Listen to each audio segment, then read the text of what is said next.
here at Western New Mexico University has been held for the last 11 years. And again, the philosophy behind the symposium here at Western is to provide you students an opportunity to present your research to your colleagues, as well as the faculty and the larger community of Silver City. I think I would like to first of all talk a little bit about the layout. Presentations will occur in the Bach room, as well as the library instruction room. And of course, we have poster presentations over towards the entrance of the library. All throughout the symposium, there will be door prizes being handed out. And so there will be announcements. And the handouts of the prizes will occur at this table. I also would like to point out that we have refreshments out in the hallway, as well as a series of tables with employers for you students to talk to possible employers here locally, as well as outside the Grand County area. So, having said that, I would like to introduce Mark Chu. He's an assistant professor of psychology, and he'll come up and introduce to us our guest speaker. So please give an applause to Mark Chu.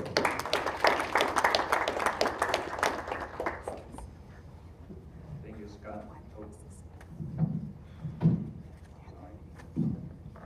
Hi, just a very quick introduction of myself. My name is Mark. I'm from Taiwan, and right now I'm in the psychology program. And one thing about the psychology program is our online program has been selected as one of the best in the nation, top 48.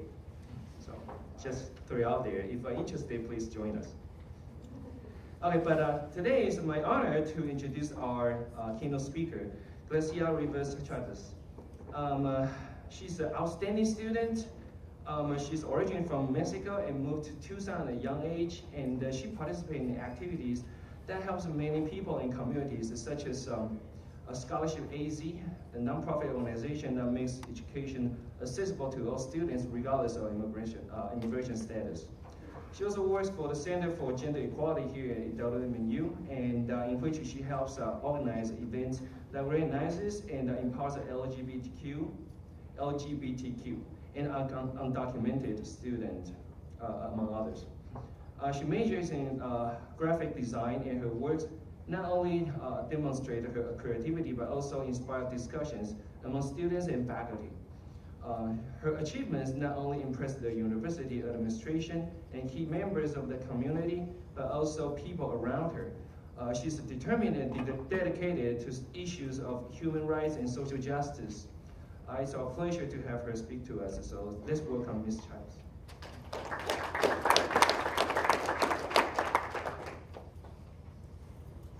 I'm a little small, so I'm gonna take the microphone up. I don't like standing in podiums, it's not my thing. But I want to say welcome. How's everybody feeling today?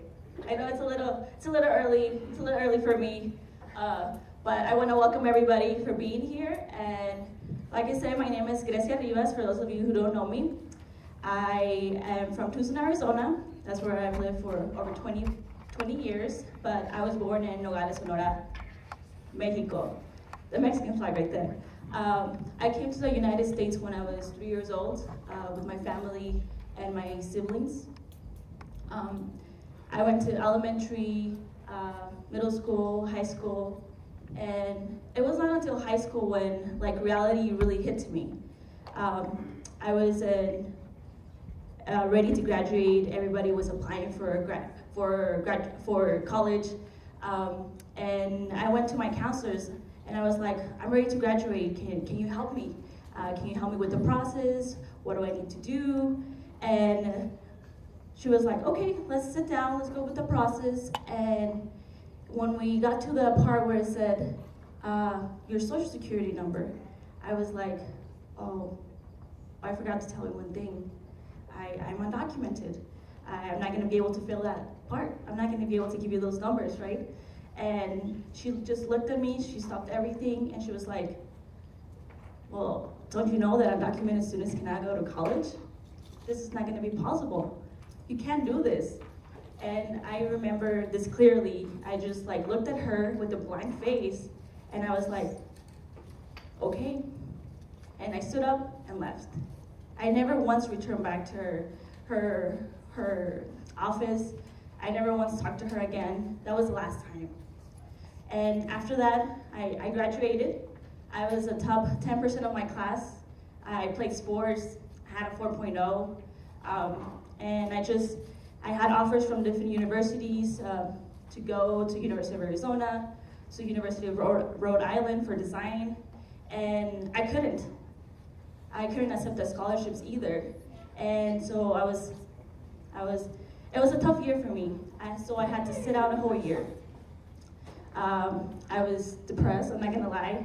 It was really hard. My parents really tried to help me, but they didn't have the resources to do it. They didn't know how to do it. And so one of my close friends was like, you know what, I know of an organization that can help you. They say that they help undocumented students to go to college. And I was like, okay, I'll go with you to this meeting. And I went, and when I got there, I was so empowered and impacted by the people that were helping us, the students. There were students like ourselves helping us and telling us, you know what, it's okay, there's resources, there's ways for you to go to college. Don't take no as an answer. And so from that moment, I was like, oh my God. I went to a professional that was supposed to help me, and she said no. But here are my peers that are in this movement, and they believed in me, and they said, there's ways. And from that moment, I became involved with this organization. It's called Scholarships AZ, and it's located in Tucson, Arizona. And what we do is we help undocumented students continue with their education. We go to different universities, community college, and train the teachers, the professors, the counselors. We give them the resources to help those students. And one of the reasons I joined that organization was because I didn't want other students to go to the same process that I did. I didn't want other counselors to tell them, no, there's no way for you. And so that's what we do. We go to different universities. I've had the opportunity to go to Denver, Metropolitan State University, to New York, to Washington, DC, and share those resources to different universities. And we've had a lot of success on that. The movement has grown. I know if you've heard of the DREAM Act, DACA, the for Action for Childhood Arrivals, and all that was able to make happen because a lot of students became involved and made this movement grow. And I was part of this organization for 3 years. I had to kind of quit because I came here to Western, but I'm still involved with other organizations in Albuquerque, and United We Dream, and so I've always been involved. And when I joined this organization, I just became so passionate. I fell in love with advocacy. Anything regardless of social issues, feminism, equity, education, count me in, I'm in.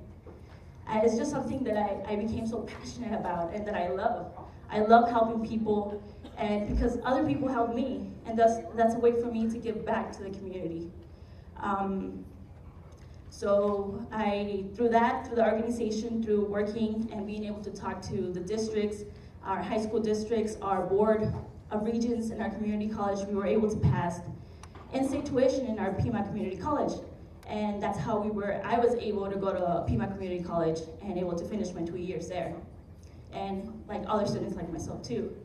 So I got my associates from Pima, and again, it was another process that I needed to do, and I was ready to transfer.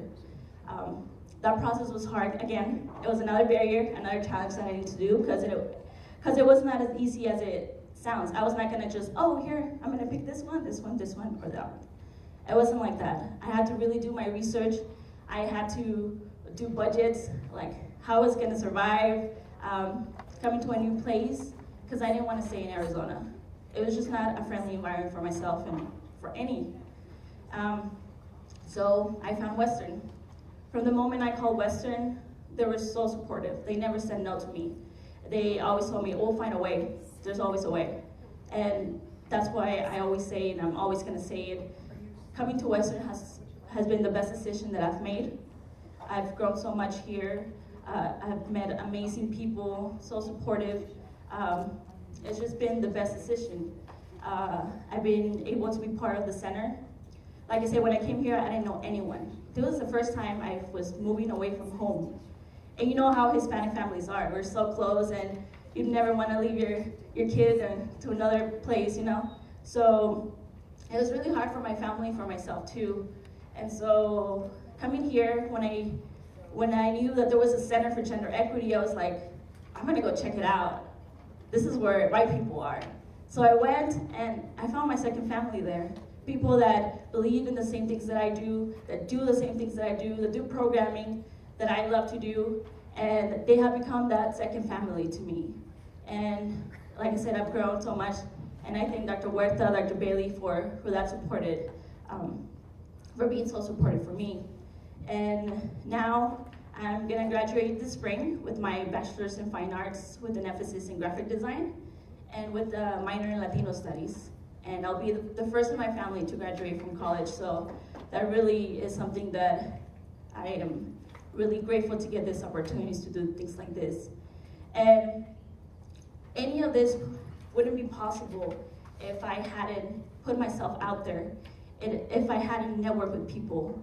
And the symposium is one of the things that it offers, that networking. You're gonna be able to share your knowledge with people. And one of my mentors always said to me, never keep the knowledge to yourself. Always share that knowledge, because you don't know who you're gonna impact. Because my beliefs, my perspective is not the same as yours, or yours, or yours. So that's what you're doing today, by presenting, by doing these posters, by doing your oral presentations. You're giving your knowledge. And people might not know what you're talking about, and they're gonna learn. So that networking is really important. You have another networking ability over there in the back of the career fair. It just takes less than 5 seconds to say, hey, hi, my name is Grecia. I need more information on so-and-so. And that's a networking. I'm pretty sure they're gonna give you their card. Network. That's the primary thing to do, network. And like I said, share that knowledge. It's really powerful. And the symposium is another step for practice. You're gonna practice your public speaking skills. You're gonna practice sharing this research. I know a lot of you don't like to public speak. It's okay, I'm one of them. I hate public speaking, but I know that I had to do it. It's something that it was gonna make me grow, and we're gonna make mistakes. We're gonna forget things. We're gonna just gonna forget things. But it's all practice. It's all gonna help you. We're all getting ready to go into our career fields. We're all getting ready to take that next step. And the symposium is this for you. Take advantage of this. I know right now we're so eager it's the last days of the semester, we wanna go home, we're ready for Christmas. But take a moment and take this in. This is your work. You put in time for this, why not just give it all? This is what you've been working for, and that's one of the advantages the symposium gives you. And I'm just so grateful for being here, and I know that we're all eager to present, and we're nervous because I have to present too. And like I said, take advantage of these moments. Don't be scared to go to the career center here on campus. Go. Vanessa Stroman is gonna help you. She'll do anything to help you. This summer, she helped me get a paid internship with the National Park Service. I was in Maryland for 3 months. I was working at the Chesapeake and Ohio Canal, and I was able to do graphic design for them. I was able to get a lot of networking, a lot of people from the government. She did everything for me. She was so helpful, and I know that she will help you. So please take advantage of what our school is giving us. And like I said, I'm really grateful to be part of WNMU, and thank you for the whole team that put this together. If we can please give them a big round of applause. The whole team, all the professors that put this symposium together. And thank you today. Thank you for listening to me.